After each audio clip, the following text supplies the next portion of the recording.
By the way, I do have a question for my viewers. Did you guys notice that the words freedom and liberty are barely mentioned in the press anymore? Because I remember growing up, especially in Europe, those words were predominant. And the reason it was is because it's coming from the United States of America. It's a standard that us Europeans who benefited from communism, fascism, Nazism, and other authoritarian ideologies need to abide by in order to protect us from those ideologies coming back. And the whole concept of freedom of speech was that it's something to prevent violence. By allowing people to air their grievances, you prevent them from doing something that they only do when they feel that they have no other option. And so the whole concept of a democracy was that people negotiate things and they find compromises so that it doesn't lead to violence.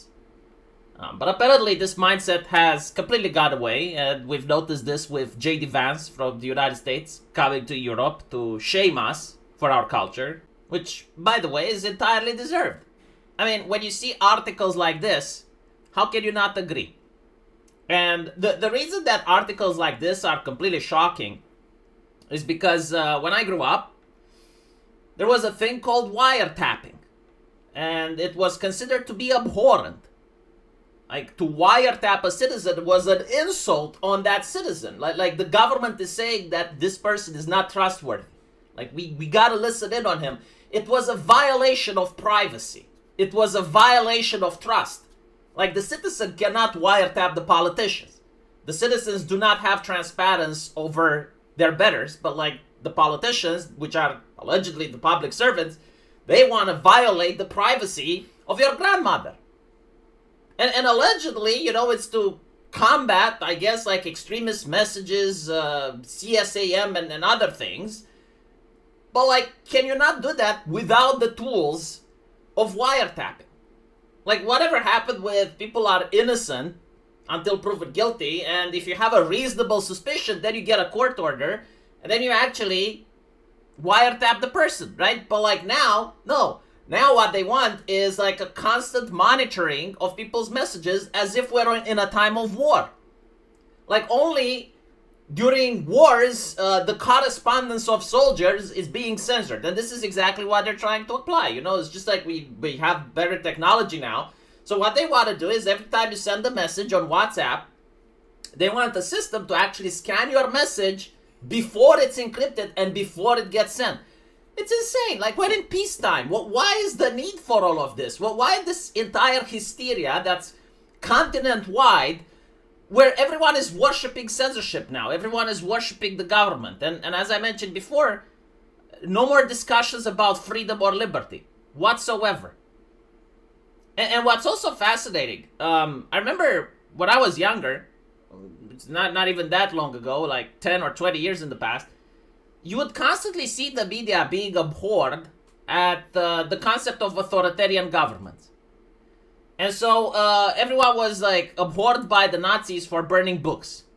Everyone was abhorred about the Chinese for censoring their internet. Everyone was abhorred by the Soviets for wiretapping and for controlling the press. Now I don't hear a single criticism about authoritarian government. Not one. The only one is like the Nazis, the Holocaust. That's it. As if everything else, like if the Nazis didn't do Holocaust, they would have probably been a perfectly good government system according to what I'm seeing in the media right now. Because that's literally the only thing that they're complaining about, right? Like the censorship, no problem. The invasions of privacy, the complete control of the state. No one brings that up anymore. And so it is concerning, right? Like, this is where the new culture is heading. It's not towards privacy or liberty, it's towards safetyism. But the question is, like, safetyism for whom? And the answer is for the jobs of the politicians.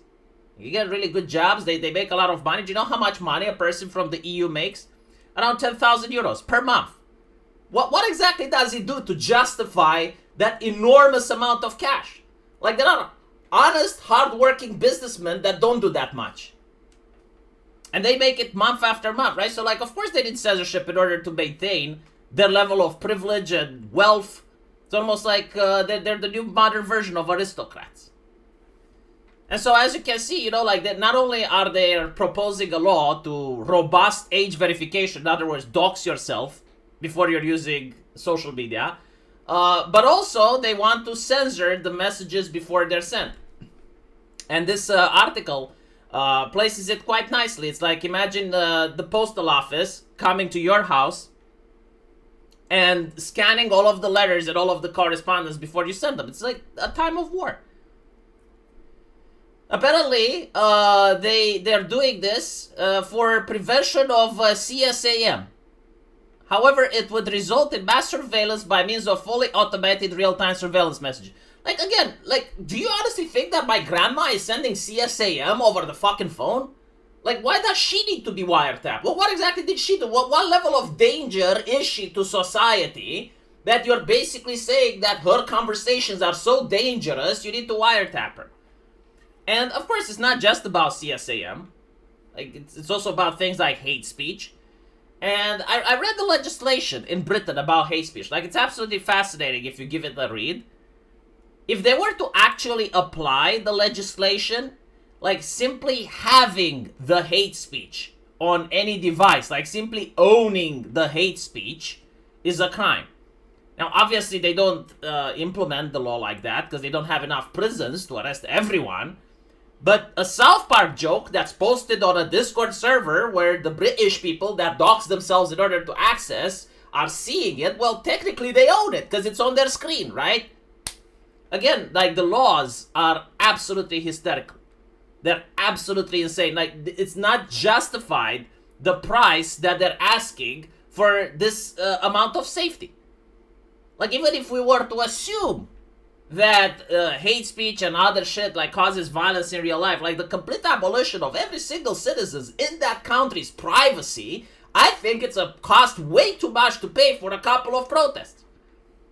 Like, there is no justification that I can think of for going like this level of insane. Especially when parenting can exist, and notice how parents aren't being talked about anymore. Like, we live in the age where parental controls exist even for the most simple and basic app. And if you genuinely care about the children, like, all you have to do would be to teach parents that, hey, you need to tell your kids that the internet is dangerous. Use parental controls. You use various software to actually know what your kid is doing. But no, it is what it is. It's also going to be interesting, like, with this level of encryption. What happens when you have a false positive?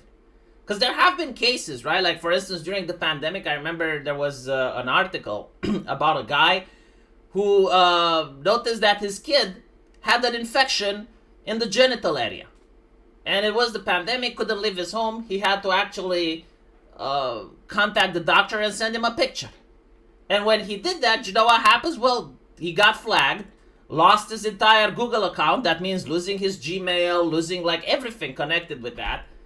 And it took him months to get it back. And he had problems at the workplace and other things. Like, he was treated like a criminal. It's insane, right? Like, the whole idea is to completely remove the human element and replace it with AI. And the problem is that the AI makes mistakes. And when that happens, like, what do you do? Well, you get an appeal, right? Who do you appeal to? Either another AI or some person that barely speaks English in a call center. And they probably have like thousands of such calls a day. It's insane. Like, no one asked for this. If you put it up to a vote, most people wouldn't want it. But unfortunately, I think it's here to come. So, like, what will happen is that it's going to be implemented until it affects enough regular people and they get absolutely sick and tired of this shit and they say enough. Because that's the only outcome out of this. You know, it's like literally what happened to woke ideology. Like, woke ideology initially was tolerated, and then it managed to get everywhere until it started affecting every single person. Whenever they would turn on the TV and flip the channel, they would see more woke nonsense. And eventually, people just said enough. And it's going to have, like, consequences due to it. But it is what it is, you know. Still, I'll be monitoring this. I'll tell you guys if it passes or not. They really want to get it through, by the way. Like, they're constantly trying to get this legislation to pass, even though it has been shut down a couple of times. And the way that the European Union does things is like they put the proposal, they allow people to vote. If it doesn't pass, they change a little thing, they put the proposal, they allow people to vote. If it doesn't passes again, they repeat over and over and over until it passes. And once it passes, it's a contract etched in blood. You cannot repeal it. It's there forever. But again, I do think the days of a free internet is over. I think like parents should teach their children that when they're online, they're in a totalitarian hellhole, and everything they do is going to reflect on their future. And heaven forbid you, if your 16 or 17-year-old daughter, you know, takes a picture of herself in the bathroom or something like that, which a lot of teenager girls do. Like, if that happens and this system is in place, she's fucked. Like, she literally is fucked. And it's going to be a huge drama for a lot of families that even though, you know, you do parenting and you warn your kids about the danger and you do everything, but, like, kids are going to be kids, right? Like, teenagers are going to be teenagers. Eventually, someone may do something like this. And if she also sends that picture to her boyfriend, which is the same age as she is, hopefully you're not the father of that boyfriend, I guess. Because, again, there's no context, there's no nuance, there's no exceptions, there's no Romeo and Juliet laws for this. I guess it is what it is, you know, like some families will have to live with the drama. Let me know what you guys think, though, and as usual, I will see you on my live stream. There's a link to that to the pinned comment.